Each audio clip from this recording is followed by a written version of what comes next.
Okay, a lot of people ask me how I make these, so I'm going to do a quick video, sort of quick, of how I make my leather stuff. So, here's my shop.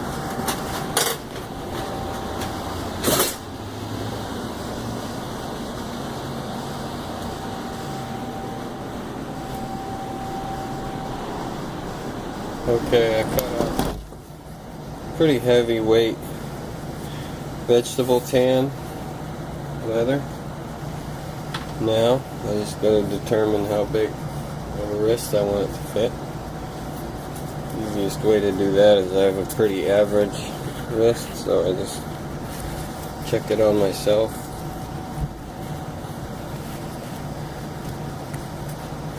Kind of get a rough idea. And to make the closure and all, I'll cut it right here.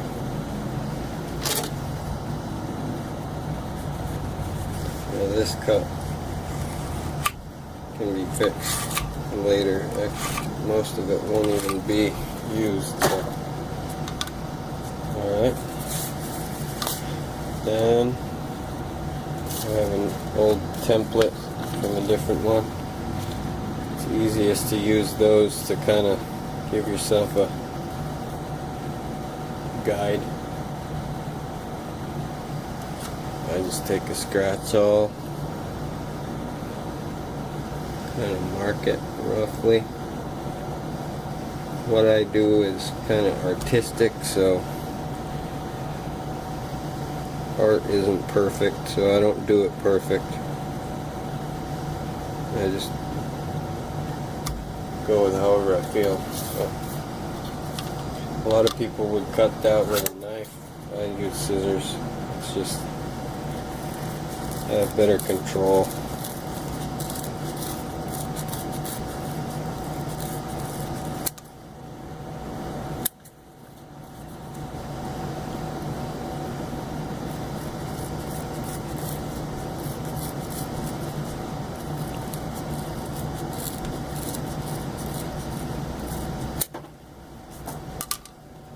Okay, cut that out. This is going to be my design. I just traced it on a laptop. I don't use a light box. A laptop's fine. Just put the paper on there and trace it on. Okay, now I'm going to round off these other edges. I'll actually taper them in just a little bit before I round them off. I think it looks better in the end.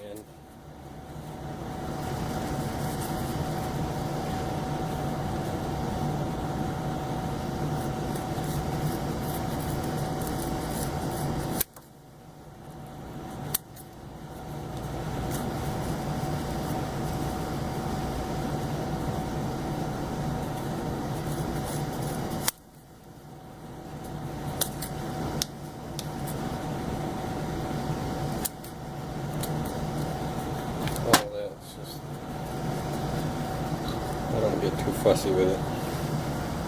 Now, I use this tool. It's a groover. Gives you a good line for thread. First I'll make sure that my line will be clear of the grooves on both sides. The way it's set is fine. So now I'm going to just groove this all the way around.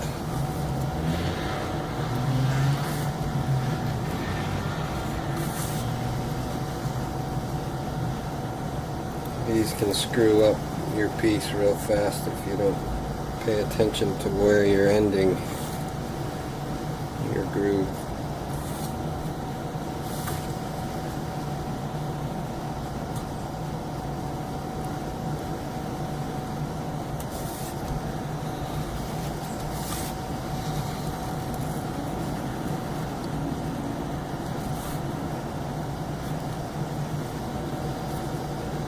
Okay.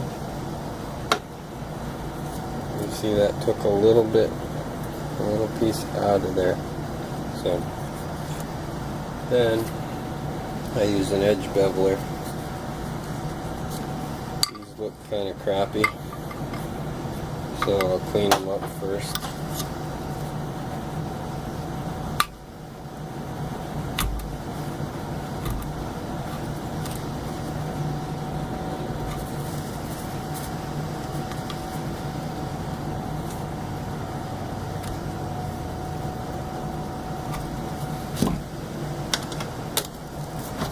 I'll take my edge beveler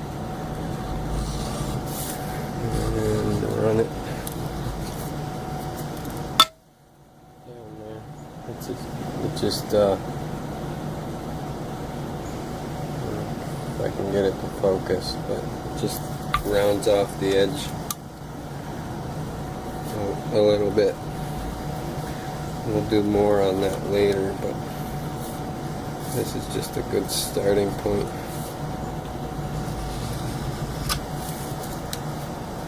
For getting clean edges.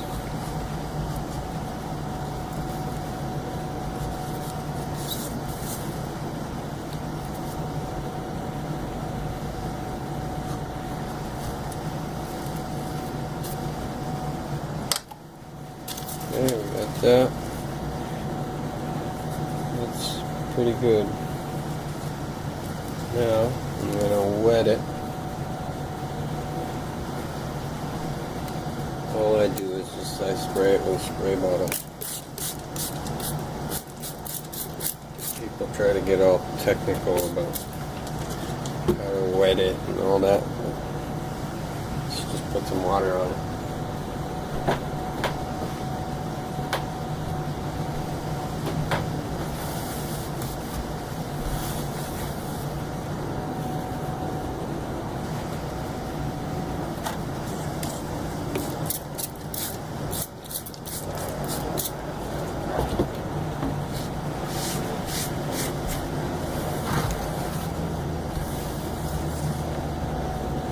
This leather is designed, once you wet it, to be able to put your design on it and stamp it in, and it will hold it.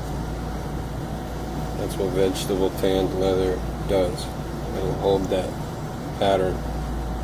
So I'm not going to do a whole video on me tracing this lion, so I'm going to let it dry for a little while, and then I'm going to trace that line on there, and then we'll go from there. I got the line traced out. I just use a ballpoint pen that doesn't have any ink anymore. It's free and it works. Now before I lift this up, I'm holding it with my finger. Check it. Make sure I didn't miss anything. Check it real good. I missed one little line right there.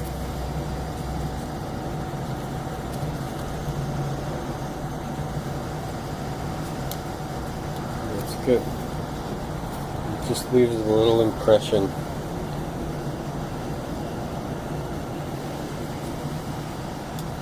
Now the next step, I use this. It's called a swivel knife for obvious reasons.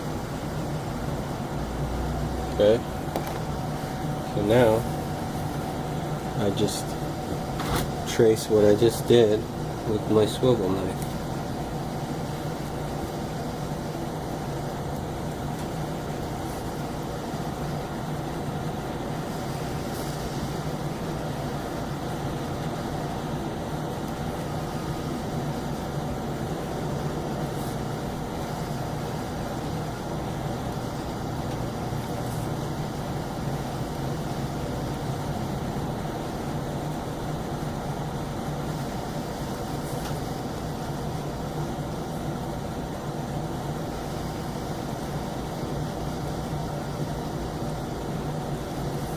This looks easy, but it's not.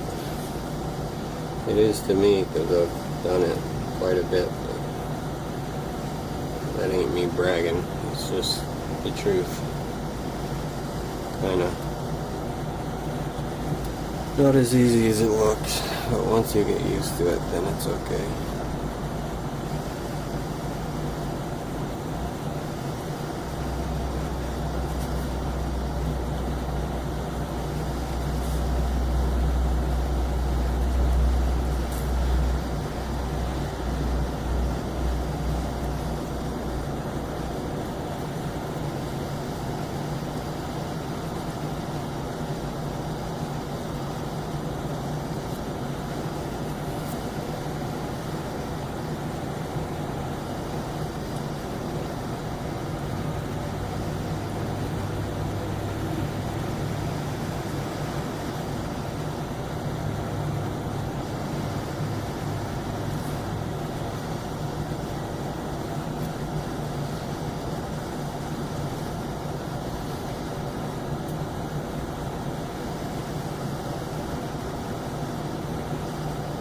I like using this knife when the leather's still a little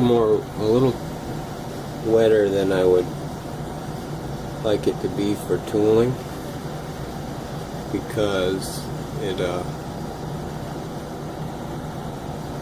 don't know, it seems to lubricate the knife and lets it slide through the leather a lot easier when it's a little bit wet.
The eyes are the most important.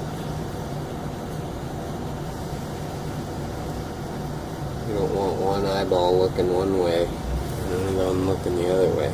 So it's important to make sure that you do it right on.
There it is.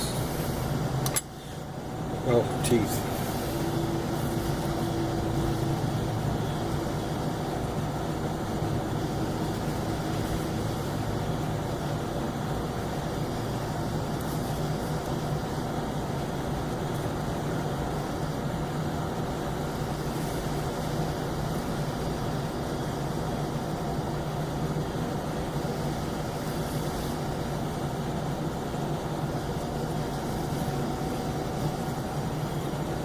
Okay. I don't do anything with the eye dot because I don't want. I'll do that when I stamp. I did see missed a couple.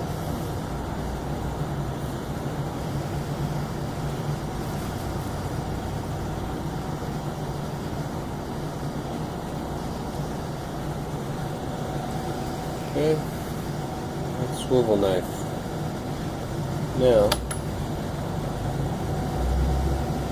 my favorite tool is this textured beveler. Can't really see it on the camera, but it's just kind of a wedge shape. That's what creates three-dimensional stuff. So I'll show you. Most people use a special mallet, and I have those, but I don't like them. I just use a regular old body hammer. Now, I ain't gonna show this whole thing because it takes forever. But what you do on these is whatever object is sticking out or in front, you pound down around it. Like this fur is, I want it to look like it's poking out, so I just hammer down here, and then I want it to look like it's poking out from the next one, so I hammer it right there, and the next one I'll hammer right there. It's all about layering, figuring out what object is out front, and go from there. So I'm not going to show this whole thing. I'll leave it on for a little bit here. I have to do this over every hair.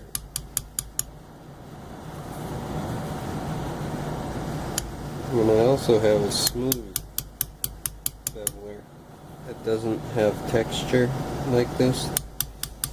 And I prefer this one because when I antique it, all of the texture will take the black in real good, and you'll add some dimension to it that way too. So, alright, okay, there it is, all beveled out. And you can see it's looking 3D now. I'm going to take the swivel knife again and add some more, come on, focus. Add some more hair, just to kind of make it look a little fuller.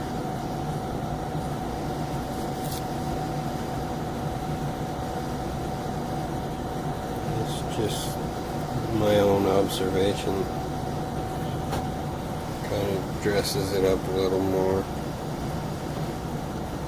than it was. And I had tooled over these whiskers, so I'm gonna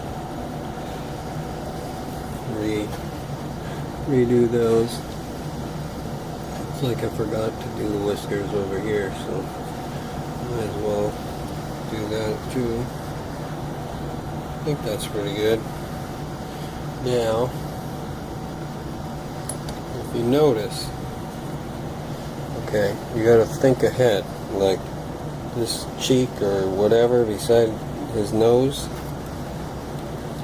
I beveled the bottom here, but I didn't just continue all the way around, or his nose would look like it was shoved in. So I just did there, and then I switched to the other side of the line and did the other one, so that it looks, his nose looks right. Okay. So now I'm just going to use my scratch awl for these eye pupils or whatever.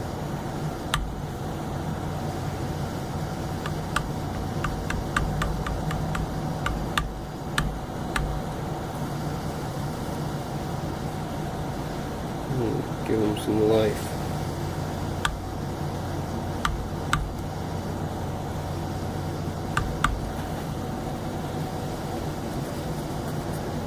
Sorry, it was blurry, I guess. Focus.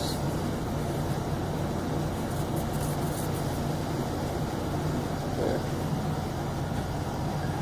Okay, now I'm going to take this scratch awl and just tap in around these teeth really lightly to give it a little more depth, because it would be dark in his mouth. So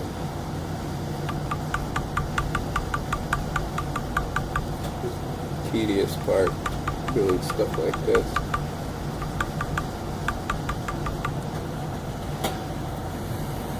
There. Okay. There's a couple more fur lines on here.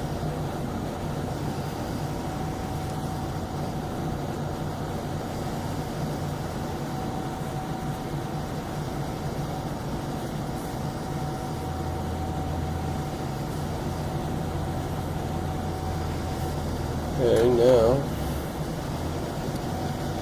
I will get into doing some dyeing. Okay, now for the dyeing. I'm going to be using 3 colors for the lion. I have EcoFlow all-in-one. This is a desert tan. This has its own built-in sealer, so it's like a basically shampoo and conditioner or something. This is a Kova color, so these are more like your acrylic paint, kind of white for the eyes and teeth, and Kova color pink for the tongue and nose. So I'm not going to video the whole dyeing of it, but you know what it is. Just paint it on, and none of these I won't have to seal over any of these. I will later on, but for the time being they'll be fine the way they are. Alright, I will show you. I did some pink and some white, and it looks ridiculous and cartoony right now.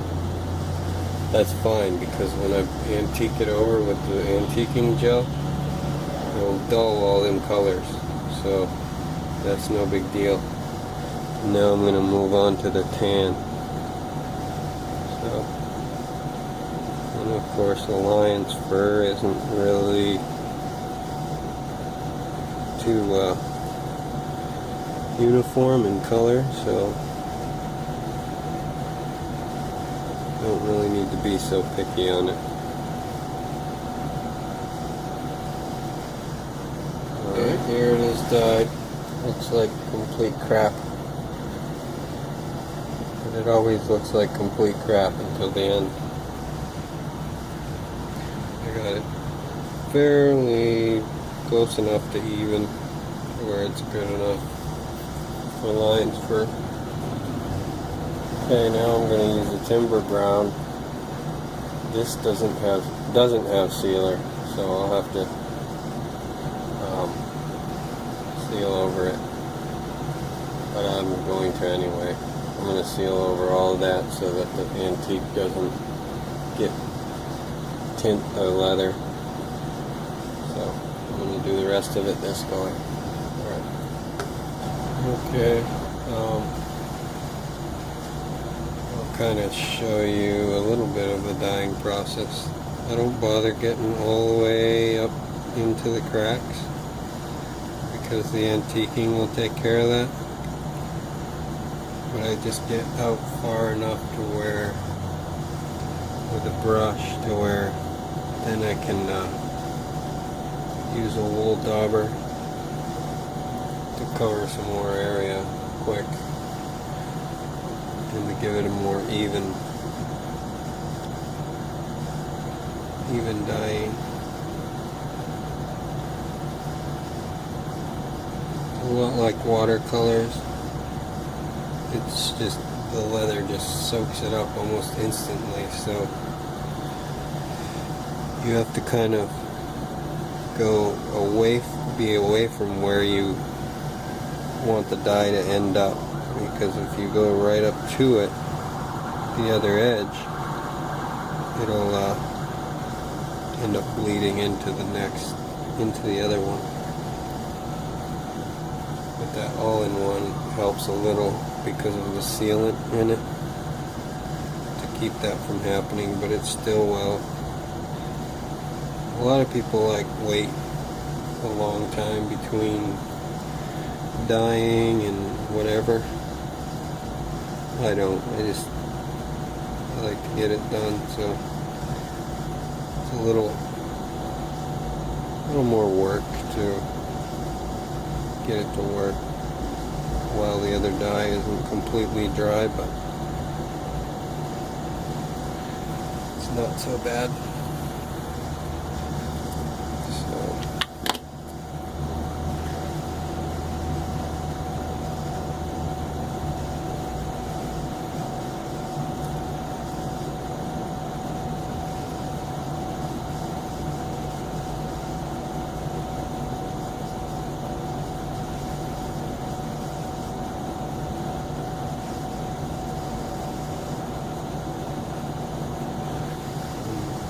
As it's drying around, I'll sometimes go back like I just did to try to even it out. You can't really tell because until it's dry, but you kind of feel it out. It's a little bit blotchy up here, so I'll try to blend that a little bit. And if you don't let the moisture come out from when you wet it from the tooling, and your dye will be uneven also. But sometimes I use that to my advantage because I like it to be uneven on some projects. So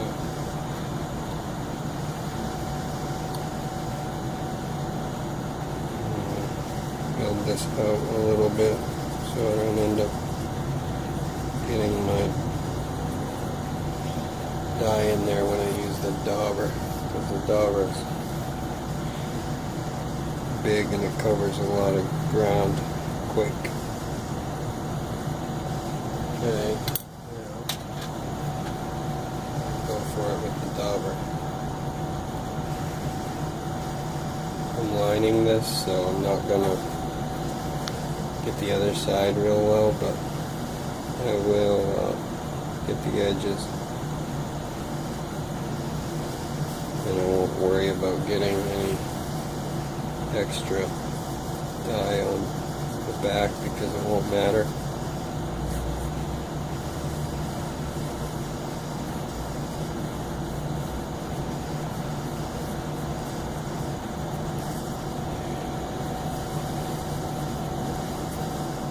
I kind of want this to have an uneven, splotchy dye to it. I think it will just give it a good effect, kind of look cool, especially once I buff it out.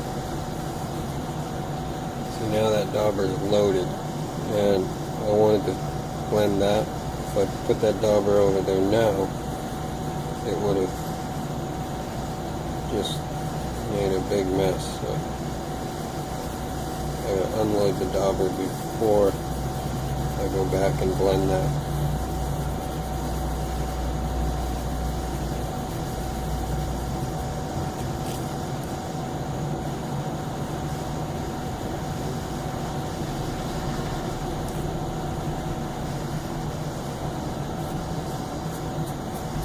This is all water based, so I don't really care if I get it on my hands. It takes a day or two for it to wear off, but it doesn't really bother me.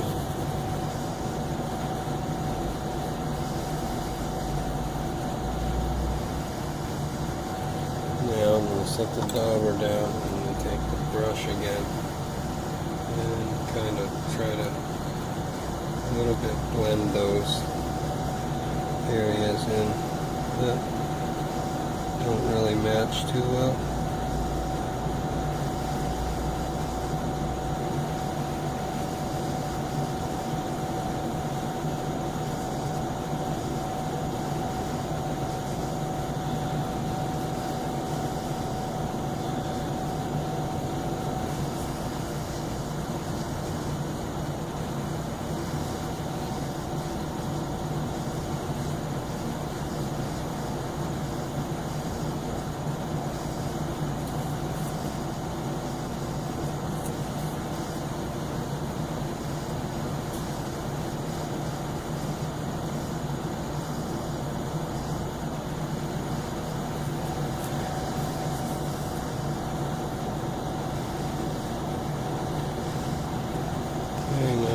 call that done for dyeing. Just sealing and then antiquing. So I'll seal it next and then antique it. Seal it probably 2 or 3 times. Because if you miss a single spot with that sealer, you have a big black spot in your piece and it'll look like crap. So I'll also take I'll glue a piece of suede to this back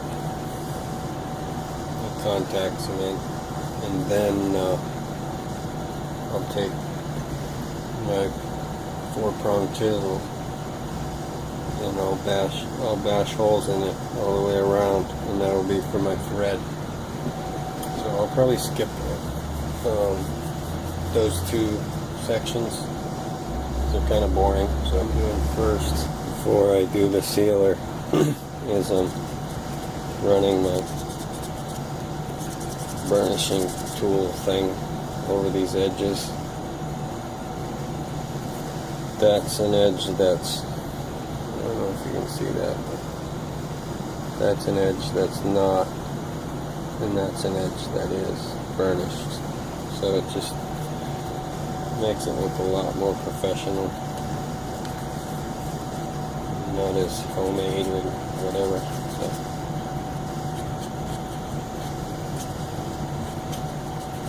you want it to look nice when you're done. So if I did the burnishing after I sealed it, it wouldn't get as shiny and smooth as that, because the sealer wouldn't let the moisture in and wouldn't let it roll as easy.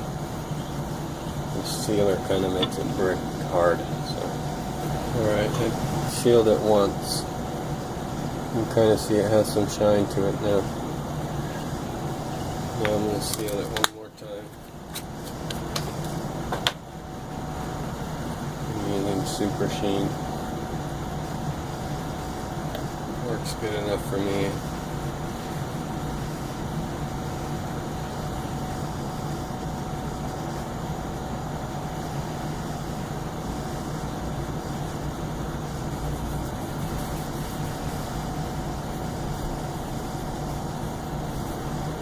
I just put a ton on, and then take an old t-shirt rag and just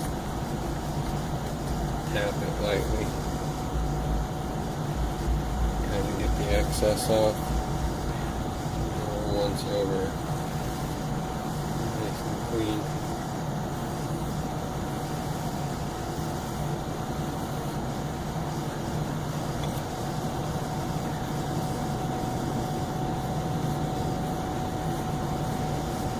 Looks like I'm leaving some lint behind.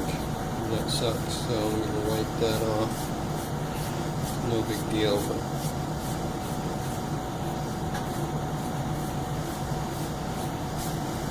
I don't want that crap on there, so without re-dipping, I'm just going to go over it. This will be the last coat until after the antique is done.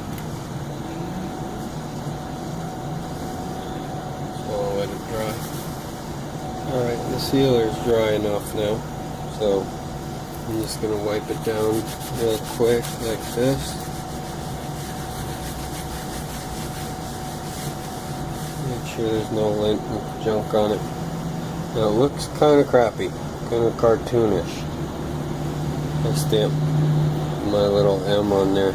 I put an M on all my stuff. Okay, so now we're going to antique it.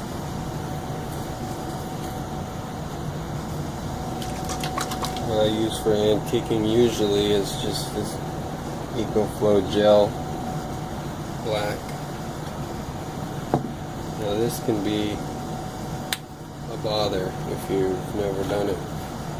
You gotta move fast with it. I'll just squirt a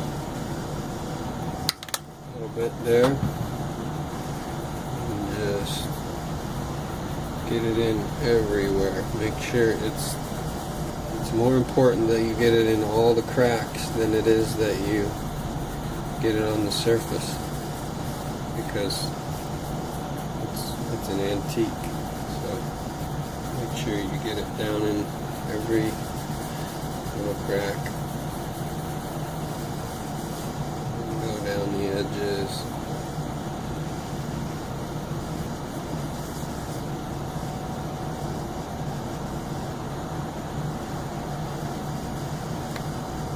Okay, now holding your t-shirt as flat as you can, you want to just wipe the majority of it off. I like to do it in one swoop. I'm going to go back and touch it up.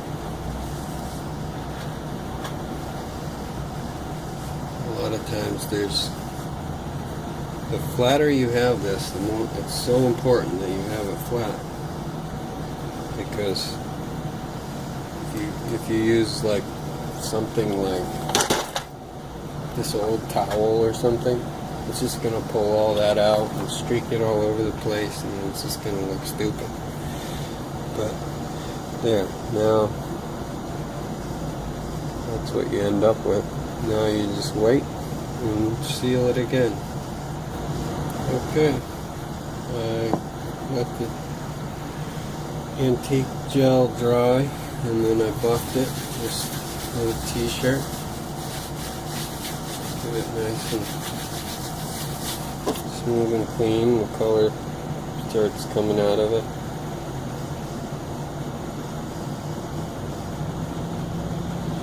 Now I'm going to put the final coat of sealer on it.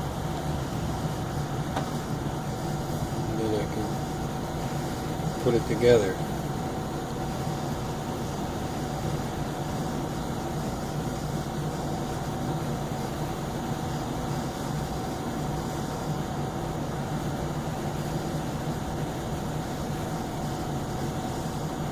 I always go nice and heavy on the last coat.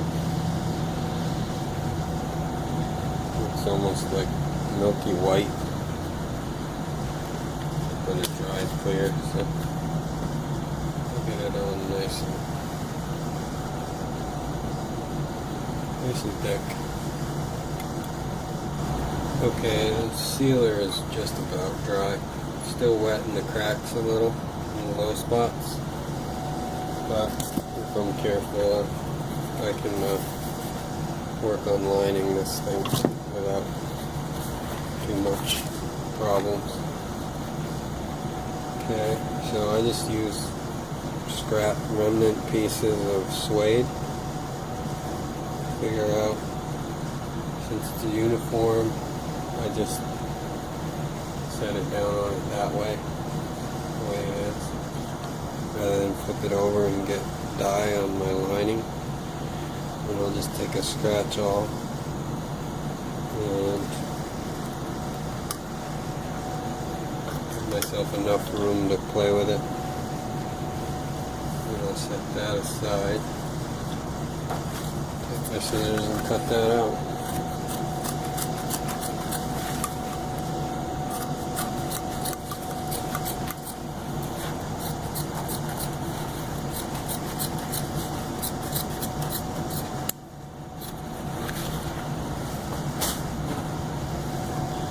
Okay, flip it over.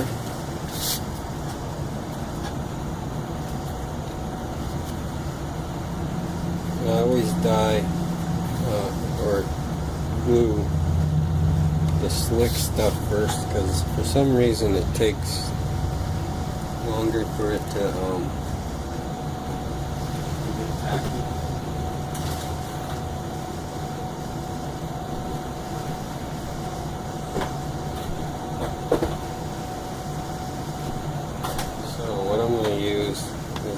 It's just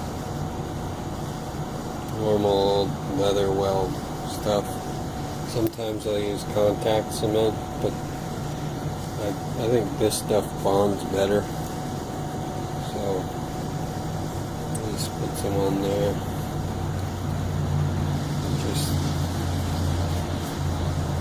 cut it out.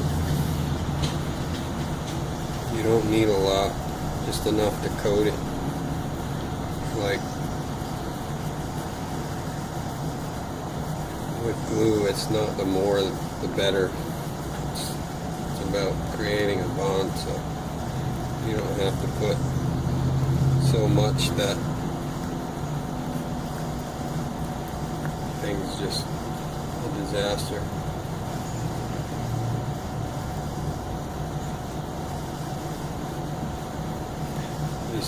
This leather weld stuff seems to dry really fast, so it's good for this video. Contact cement is fine too. I usually use contact cement.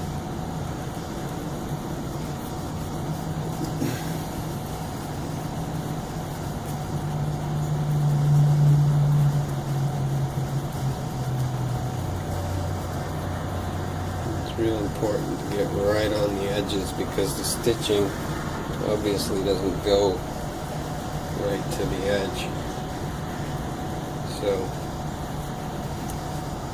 you want to that's the part that the glue is actually holding once it's all stitched.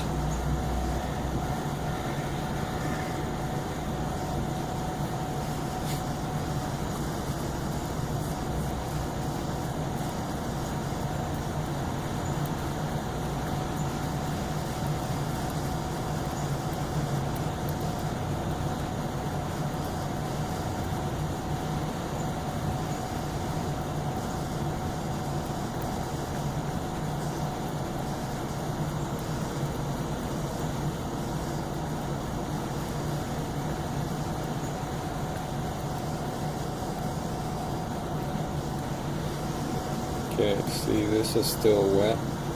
It's not tacking at all. And this is like already starting. So that's why I do that. Where it's a raw leather, I do that last.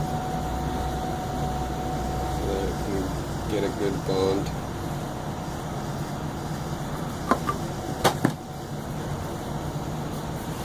I usually would wait a little longer than I'm waiting now, but I don't want to shut it off and shut the video off, so I'm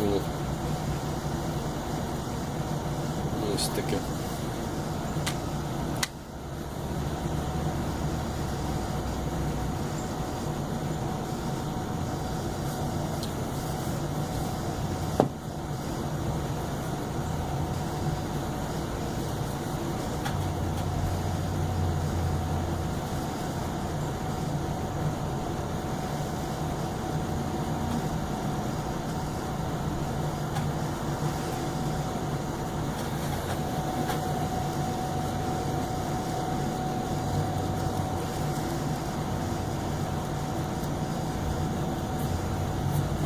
I do is take my scissors and cut off the leftover edge.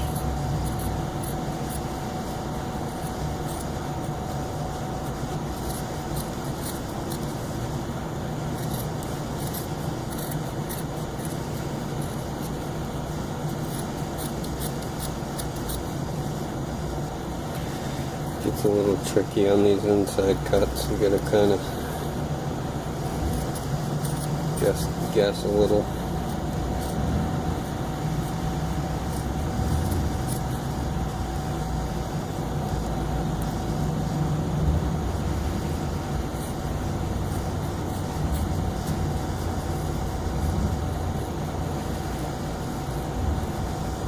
A lot of times you'll have to go back and trim it a little more,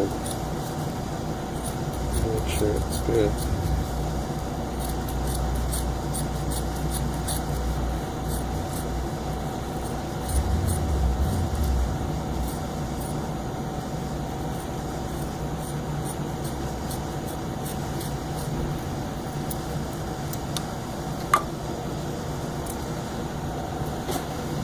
Throw that crap away as quick as you can because you don't want to get it all over your other good stuff.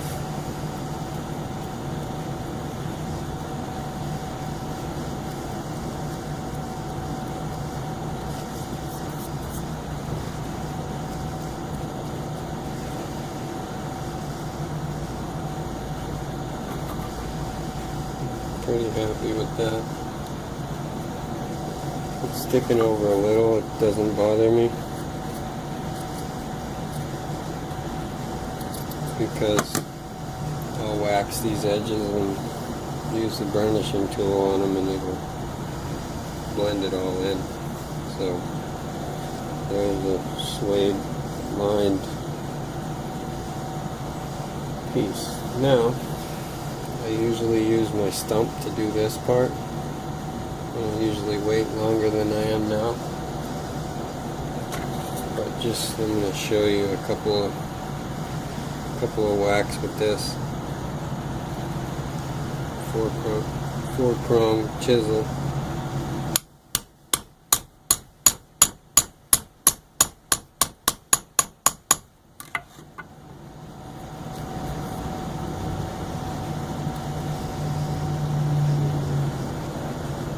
Do that, and then we weave one prong in the last hole so that it stays uniform.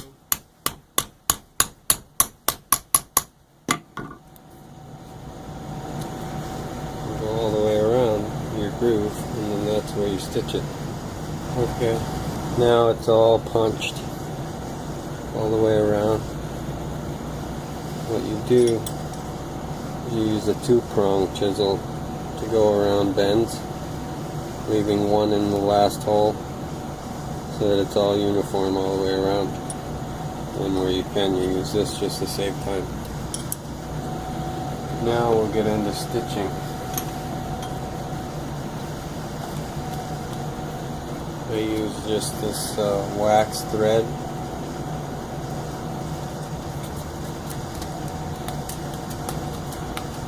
This one's long enough, I'll use it. Otherwise I'll have to use something else. But should be fine. Yeah, it's going to be long enough. It's just trial and error of how I know how long it is. I know that this size cuff is 2 arm lengths. So now I just thread a needle on one side.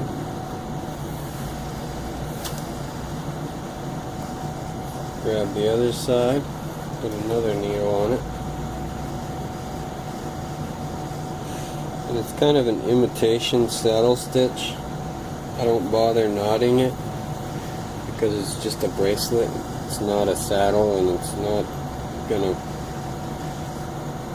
leather will never be pulling against it itself, so it doesn't need to be a real secure saddle stitch.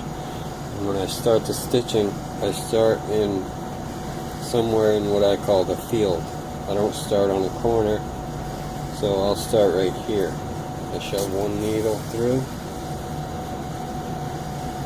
pull it till they're even in length on each side. And I put the top one in the next hole, pull it. And the bottom one through the same hole, and pull it, and continue that all the way around. Okay, now I'm at the end. What I do, shove the last one through there, and then when I come through this hole, I split the leather. Sometimes that glue makes it difficult, so you gotta poke it through this way. The 2 holes that have the string coming out the bottom of them, that's the 2 that are gonna go in between the leather there. When you're done with the needle, you can take it off once you pull that last one through, and then there. This is how you hide the knot. I just do a surgeon's knot, which is looped through twice, and then pull it nice and tight, and then sometimes I'll do it 2 double surgeon's knot, do it twice, which I think I will this time.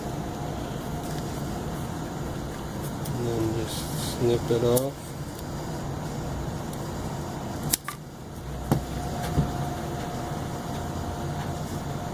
Take a tool, shove that in there.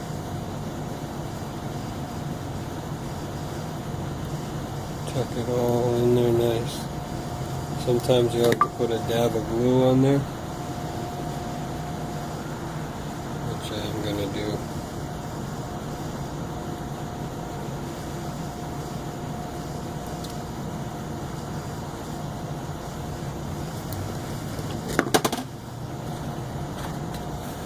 So here's this old paintbrush.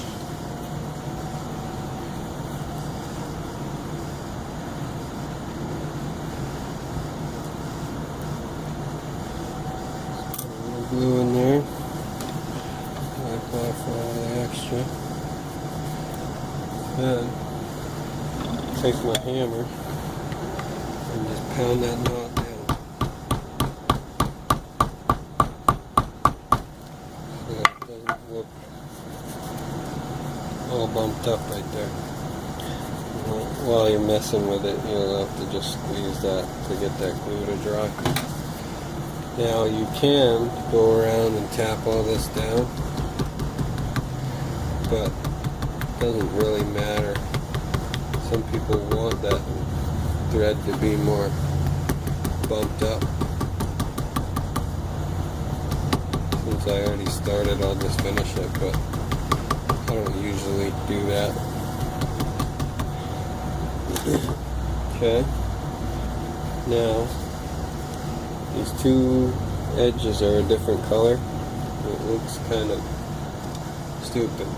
So I take my old dauber that I was using and just carefully go over it just enough to get dye to soak into that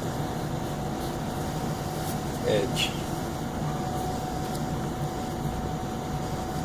I don't put more dye on the dauber because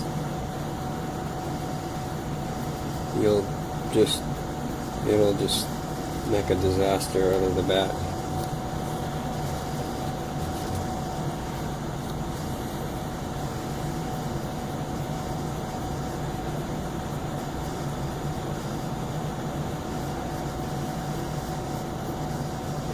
I'd rather wipe it with a dry dauber like a bunch of times, like when a paintbrush runs out of paint, then get it wet and screw up the back. So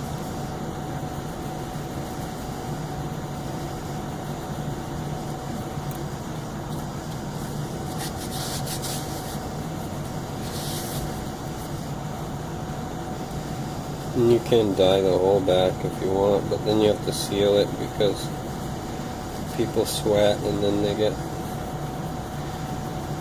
brown or blue or red or whatever all over them, or they go swimming and get themselves all wet, put it on, and then it's just a mess. There, now that edge is the same color. It's not done yet though.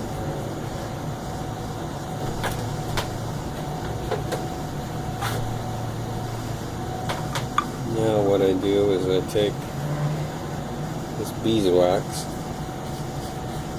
and rub it. I use a lot of it. Rub it on there real good.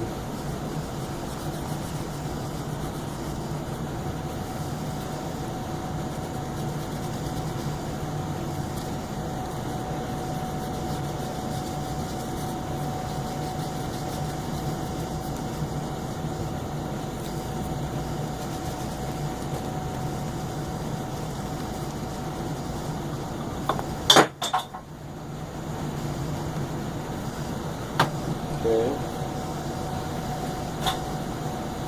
And then I go back to the burnishing tool. It's usually one step up from whatever you did it last time because of the thickness changing. And you just go maybe 3 inches at a time.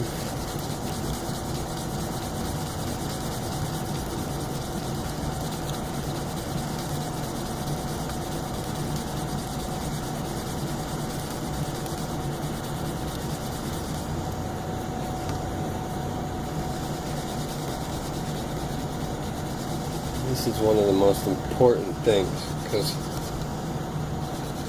I'll show you why in a minute. Well, obviously I'm going to seal that because this dye would get all over you, but there's that edge. You can hardly even tell where the suede starts and the veg tan ends. And if you look at this side,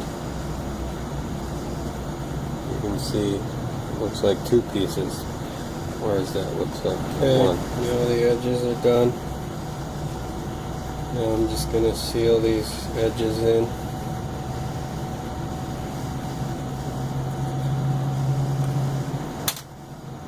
Make sure I don't use contact cement, that would be bad.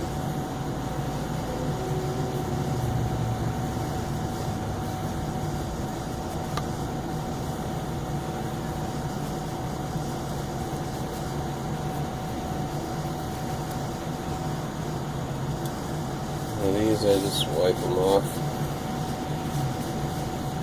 They're not really cosmetic, they're just a function. I'm going to give it one more good buff.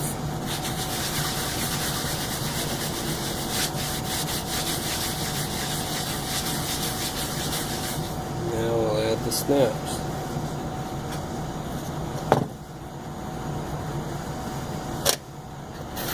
And just go with a plain old brass snap on this one.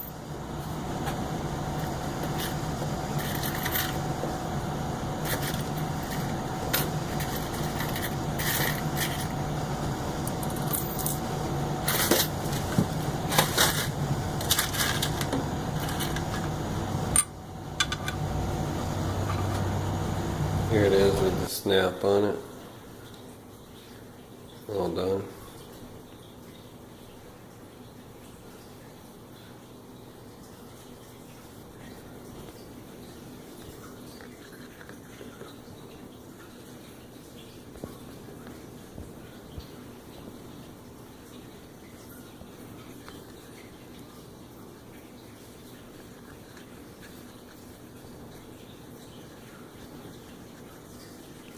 So that's what it takes to build this, pretty much.